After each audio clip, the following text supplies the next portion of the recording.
Happy Friday, y'all. It's Kate. Kate's Garden Chicken and Cat Rambles. And I think this will probably be it for videos this week. I know I posted several of messing around the coop and dealing with the chickens and the rooster. And so they're a little perturbed right now because you see that slat with all the openings? Well, I'm sorry, that pallet with all the slat openings. Well, today, it rained a lot yesterday. I went through there and disturbed all the ground and poo and straw and stuff under there and raked out any big things. And it's kind of hard to tell because I'm filming through mesh, but there is mesh and hardware cloth over the top because I planted grass foraging seeds. So they've already got some grass and some things that are coming up. That right there is quite green, but it's also because the timeout kennel was sitting on top of it and they couldn't scratch it and dig it up. So anyway, they've got I mean, I'd love to see some green through here, but that's where the old driveway and gravel is, and that's where kind of the water runs off down the property to the end of the driveway. So we're gonna leave that.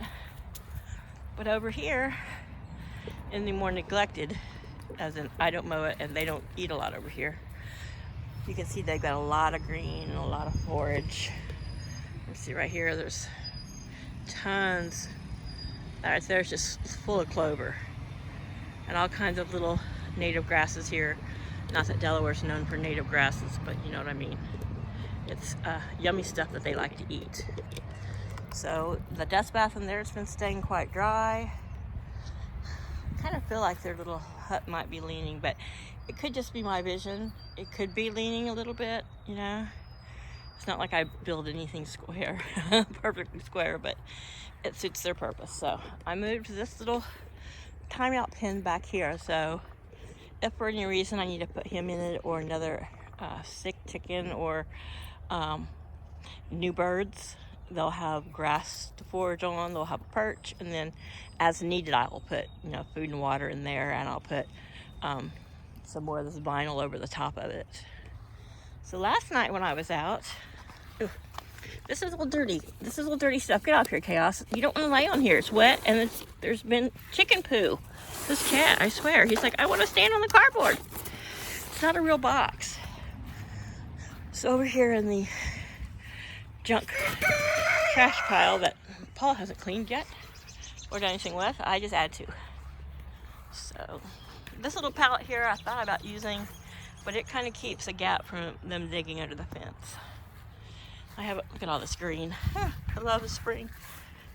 So I have this other pallet right here, and when summer comes, I think I'm gonna wait till May to do any more deconstruction or construction in the big coop.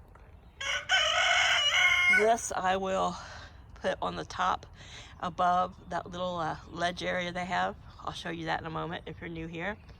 I have one of these pallets that's flipped over inside, and it is about 18 inches off the ground, and they like to stand on it, and I set one of their food bowls up on it, and there's some bedding in it. But I'm gonna cut this post down. I might use that for the hot cloth. I have a bunch of 2x4s and things over there against the house that I salvaged when I dismantled most of the coop. Why? Because I'm not talking to you, or because I'm just talking, you think that means you've got to talk? Yeah. Why do you start this crowing thing when I'm filming? Well, I know it's your prerogative, but you know, it's my prerogative to talk and film. They're like, you got blueberries in your hand, woman, and you're not sharing them. Okay, guys, want some blueberries? As I've said in previous videos, if anybody who watches it has chickens, you know that your birds love, go get them, love blueberries. So, update on this Pixie, who I think could be egg bound. On further examination of her feet and her legs, I gave her another thought. I'm thinking that though her comb and waddle aren't as big as Marigold's, that she might be the oldest one. So I have a feeling the woman who told me they were 6 months old thought I would never figure that out. I wish I'd figured it out sooner, But, you know, they've been here. I looked at the calendar and it's been pushing 6 weeks. So, and the way Marigold, well, she's singing now. There's Marigold singing. That's one of the Rhode Island Reds. She sits in the nest box a lot, but she hasn't laid an egg that I know of. And the Pixie is behind that stump. You see that little kind of red-brown spot underneath the platform? That's Pixie. So, I don't know if she's hiding because they pick on her, or if she thinks that's a quiet spot that maybe she's going to pass that egg. So as you can tell, Laddie Root's the best singer of the group. He may not lay an egg, but boy, he can sing a song. Can't you? You have a pretty voice. So there you can see Miss Pixie's little burgundy butt under there. There's food, there's water, there's oyster shell. Last night she slept up on the perch. So I've lowered the shade cloth because, you know, we had that almost 90 degrees yesterday, and it was up in the mid-80s when I was doing a teardown process. Sorry about these rude noisemakers. We've got a little cooler and windier.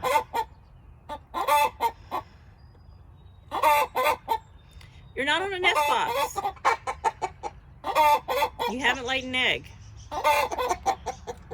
Miss Neve, one of the Brahmas, is in there on the nest box. But so anyhow, it was winds were coming out of the southwest the other night. It got kind of cool, but they were coming in heavy out of the southwest when we were getting rain, which is behind where I'm standing now. So I'm like, well, you know what?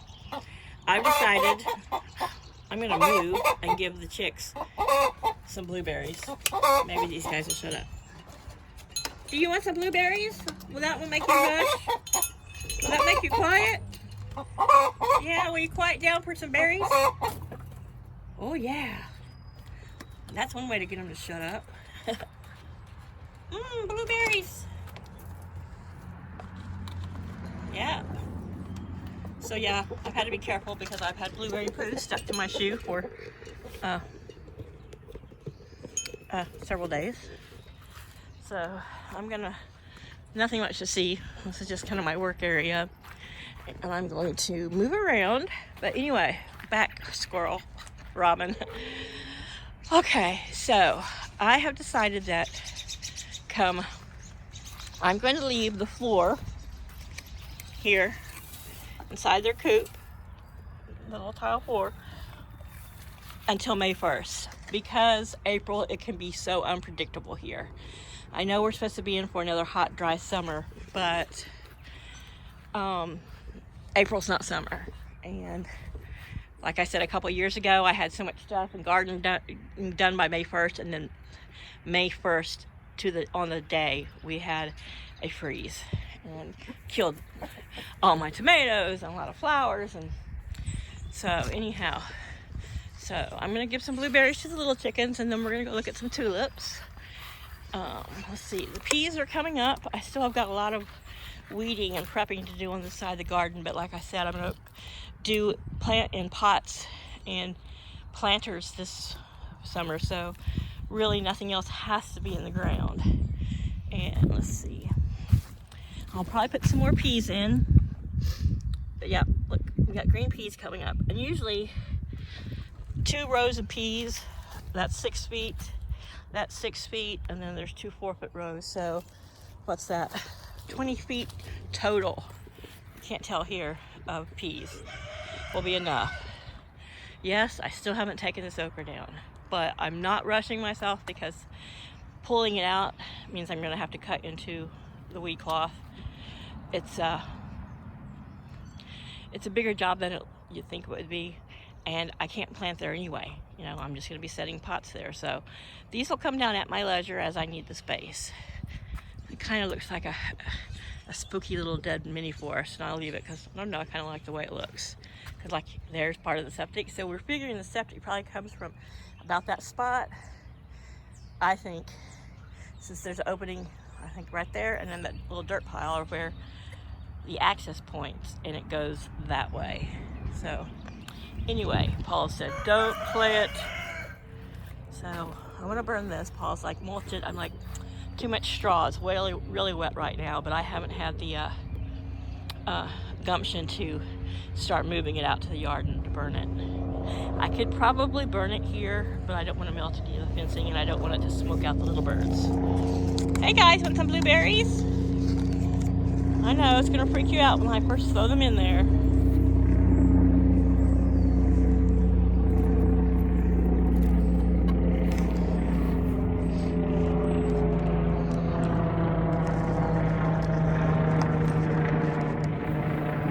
The helicopter's freaking them out. Why? I don't know if it's because we're close to the beach. Why we have so much helicopter action above Milton, Delaware. You know, a very insignificant little piddly town. Nothing goes on here. You know, we're 45 minutes from the base. Yum! Look at that. So, I found some blueberries that were smaller because the other day, the blueberries I bought were huge. I ended up eating a lot of them and then smashing them with my fingers and throwing them over for the big birds. Because birds don't chew and these guys are young, I didn't want them doing something stupid like trying to swallow a whole one and choking to death. As I mentioned, I saw a video where a guy threw grapes to some of his silky Serama, you know, bantam-sized chickens, and while he was filming, couldn't figure out what was going on with his bird. His bird was choking to death on a grape.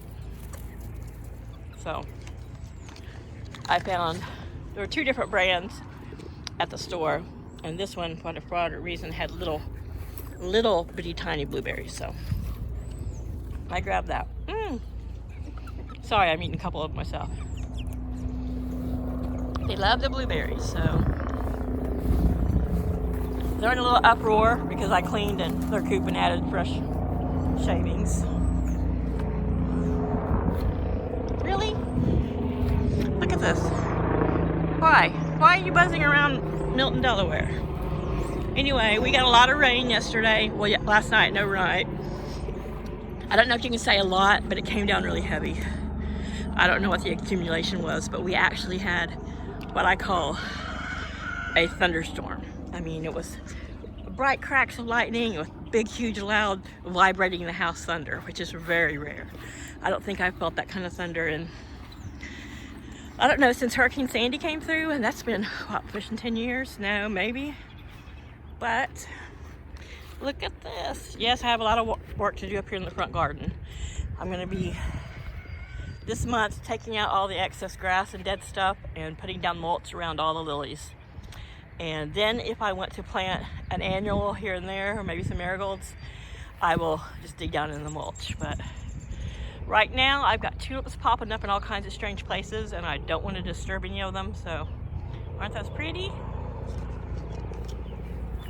I love the orange and red, and I think they're like a tequila sunrise, they're called. Here are the parade tulips coming up. And just for shits and giggles, there's a fucking helicopter again. And I live at the very edge of town. Why they're here, I don't know, but that one's beautiful. So I've got beautiful little tulips popping up everywhere. There's some purple and white ones. So right here will be, you can't really see them coming up, but the lilies are starting to come up. And once they come up and I know that they're a good 2 or 3 inches high, then I'll weed around them. But while they're young like this, it's too easy to accidentally grab and break them off. Right there. But that's going to be all the Asiatic lilies, all those deep burgundy Asiatic lilies. We got a daylily going to be coming there. The sage, this is has held out pretty well. And then here's more tulips. Here's the Spanish bluebells. They haven't quite opened yet, but they're getting ready to. But I've got tulips popping up in places that I don't normally have tulips. Like I don't usually have them this far over. But anyway, I'm gonna come through here and take out most of the grass and weeds, and which is mainly like strawberry and some of that sticky grass. And I'm going to put mulch down all around. Oh, look at that little sweet little baby tulip. All around everything, so I don't have to deal with weeding and grass. And I have some extra shade cloth that I'm not using for the garden, so I think I may bring it out here and cut it to size, you know, just put it down and put it down around where I know things are going to come up. Like, see, I have tulips over there. I can't remember putting any tulip bulbs there, but then again, I am getting old. But we'll leave this here on the tulips when I'm chatting. So I'll put some shade cloth, some of the weed mat down where I know stuff is not planted and not going to pop up, and then I'm going to cover it in just plain mulch and just have the green of the lilies coming up. So there's more daylilies. Down in there are the beginnings of some of the big oriental, my big yellow and orange and brown orientals. The orientals that are going to be coming up just on the other side of those purples are the big white ones. And then we've got tulips coming up over here by the roses and the rosemary. And you see these roses are greening up and getting ready to pop out some blooms. I could probably still go through and deadhead some of the little dead rose heads on there because I've been slack this year. I really have. I don't know. I think it's just energy level and motivation level, and then being busy with the birds and the cats. You know, when you've got as many cats and the birds, and it just, it takes up your time. So my dogwood, we haven't even, dogwood's not even blooming yet here, so, but it will be soon. And, but yeah, I'm gonna try to use this April. Hopefully it'll be cooler, and when it's rainy, it's easier to pull weeds. Don't ask me why it just is, but anyhow, that's kind of how I've got things planned. But taking the floor out of the coop, I decided I'm going to wait. I'm just bringing this over to show. Well, the forsythia is about finished blooming. I love this big yellow bush. It's so pretty. And then here, hawthorn cherry bush. So after this year, this summer blooming, I am going to use the power trimmers and shape out this forsythia, make it a lot smaller. It's gone crazy wild, and in my bohemian heart, I like stuff to just grow crazy wild like it was in nature. But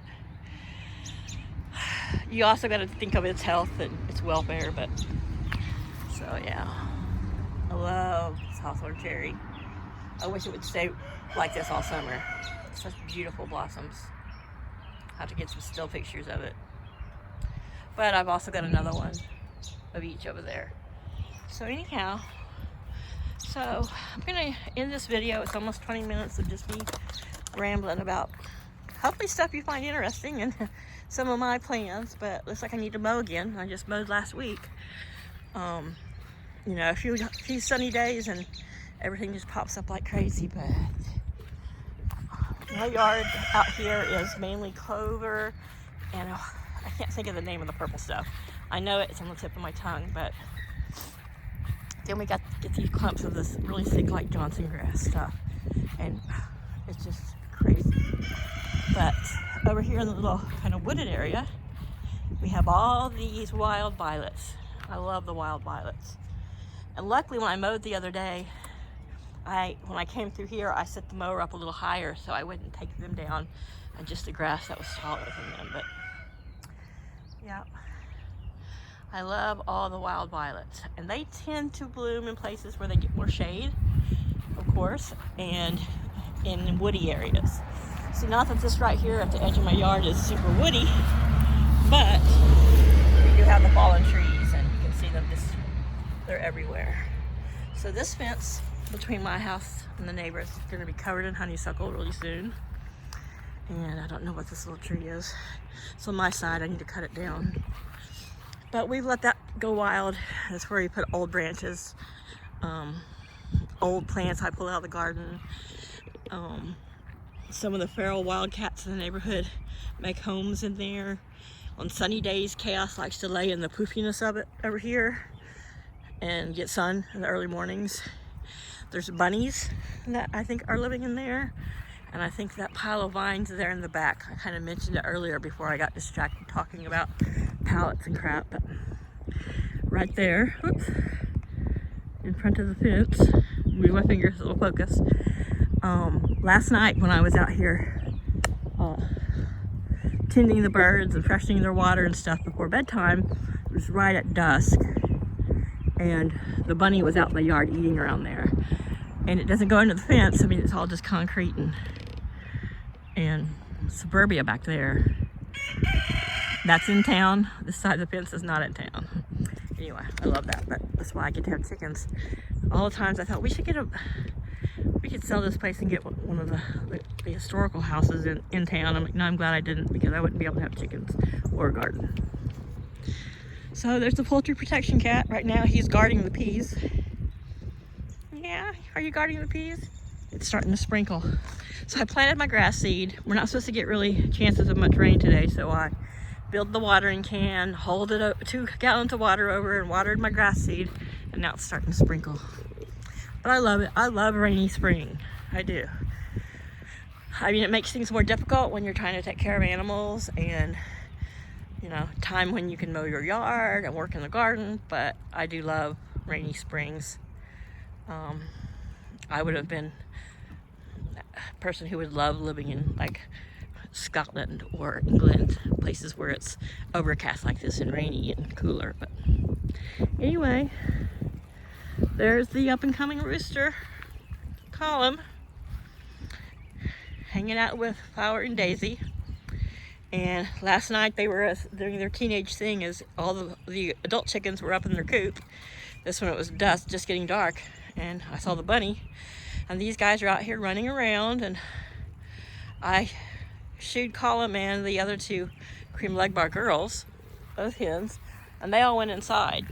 But these 2, the little leghorn gold lace Wyandotte crosses, oh no, they wanted to run around and play. And it was funny because, you know, whether I'm right or not, it was like he came running out like he is now, like, guys, it's raining, get inside. He came out and he was like, you could tell he was kind of getting onto them, trying to hustle his women into their little coop, which that's what a rooster does. He calls them in to bed, and he calls them out in the morning, and he will round them up when he sees danger. He'll also start rounding them up and herding them towards the coop. Yes, I'm talking about what you do. Look at your pretty tail. My God, you're going to be such a gorgeous guy. But these 2, like a couple younger sisters, of course, are like, we don't have to listen to you. You're not the boss of me. He is the boss of you girls. You know, they're at that age now that they don't understand, but they're cute. But finally, they ran inside, and he came out, and he stood up to him, and he poofed out all his hackle feathers, and they stood up to him and poofed out their hackle feathers, and he made himself taller and made a couple little growly squawks, and they stopped and turned, and they ran in the coop. So I don't know what he said to them, but it worked. But yeah, he's starting to learn his duties. Speaking of duty, I think he has a spot of old chicken poo or pee on his back. I have a feeling they like to snuggle up at night for some reason. I mean, they get up on the roost in there, and they have a huge roost that spans the whole width of it, but they like to curl up in this back corner. So today I put up some boards on the inside that were higher, so they wouldn't kick all the bedding down in between the slats of the pallet. It's the inner wall. And so tonight we're supposed to get back down in the 40s. You know, earlier in the week they were predicting that we would not get below 55. Oh yeah, there's a turkey brother.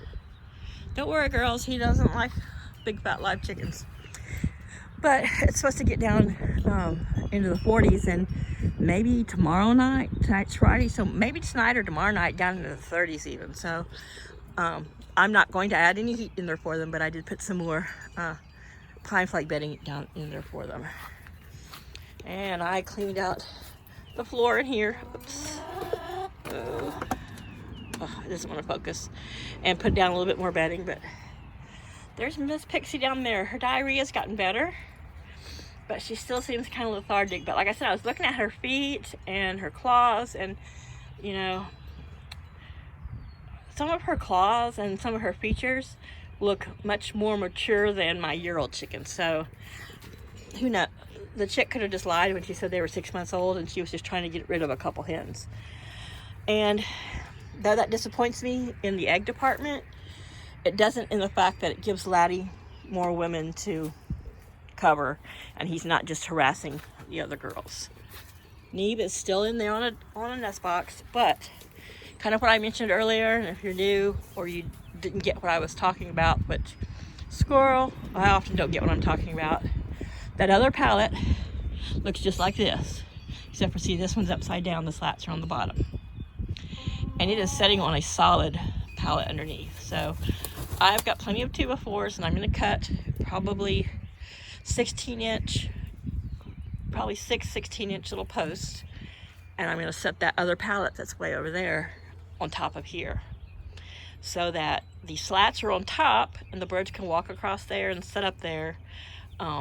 I'm going to put a little mesh so that they can't poop on anybody underneath, and I'm going to put probably 4 or 5 large nest boxes through here so that they're lower to the ground. The chickens are comfortable getting up there. I'll move the mirror up because they like looking in the mirror, and I may use some of that plywood that's stacked back, that's just leaning up against the coop, that's all wide open actually.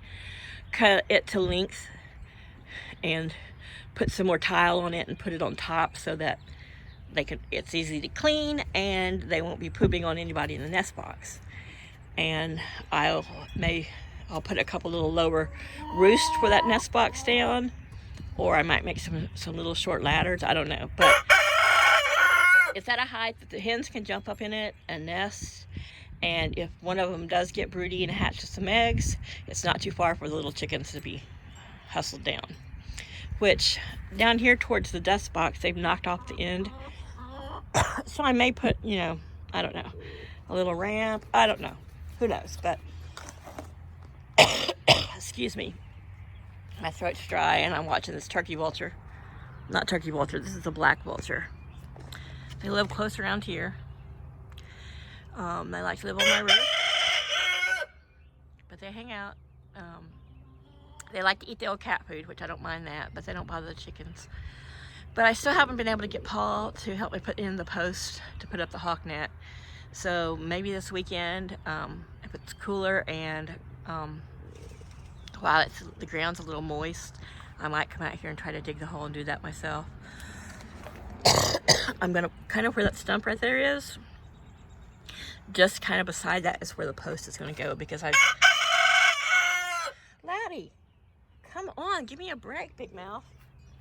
I'm going, it's less gravel and I can dig a hole. And then I'm gonna try to get the hawk net up. I don't worry about the black vultures, but another month or so, these chickens, maybe 2 months, if I can keep them in this smaller run without them going crazy, it'll be time for them to try to join the rest of the flock. And of course, I don't want them, because they're smaller, being picked up. They say you kind of do better when you have blackbirds, because hawks don't like crows, and when they first glance at a solid blackbird, they might think it's a crow. I don't know if that holds water at all. That theory does, but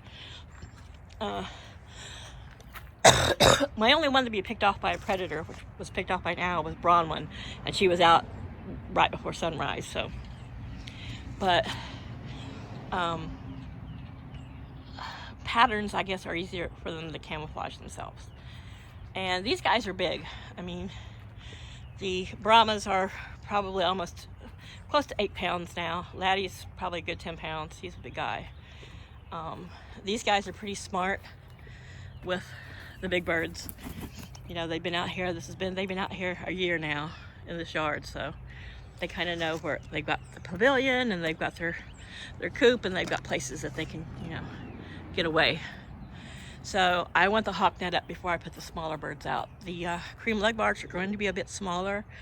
They're going to be much more earth tones, so they're not going to be easy to discern from grass and twigs and straw, but I just don't want to risk it.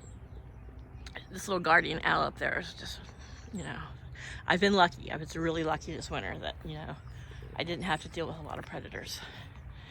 But anyhow, that's kind of the plan. So I've decided I'm going to leave the floor in there until May 1st so that, you know, for any kind of, you know, colder April rainy or weather, I can pull their shade cloth down, and with it folded in half, it keeps rain from blowing in. I can still put their wall down, and if they want to get down, you know, they don't have a big updraft coming up under their bumps, you know, of any cold weather. They'll have that floor as kind of an underneath protection. But what are you guys pecking at? That's just old bedding. I'm like, well, we can't get to the seeds you put down between the slats of that pallet, Mom. Finding some blueberries? So anyways, this is 30 minutes of me rambling, and I'm gonna call it a week. Hope everybody has a great weekend. I hope everyone is storm-free, or at least damage and danger-free, and has a great weekend. Love you guys. Please give me a thumbs up if you like the video, and please share it if you like looking at my chickens. Can you say goodbye, laddie? Can you crow goodbye now? Come on. I'm requesting you crow and say goodbye. Yeah. So typical. Bye, y'all.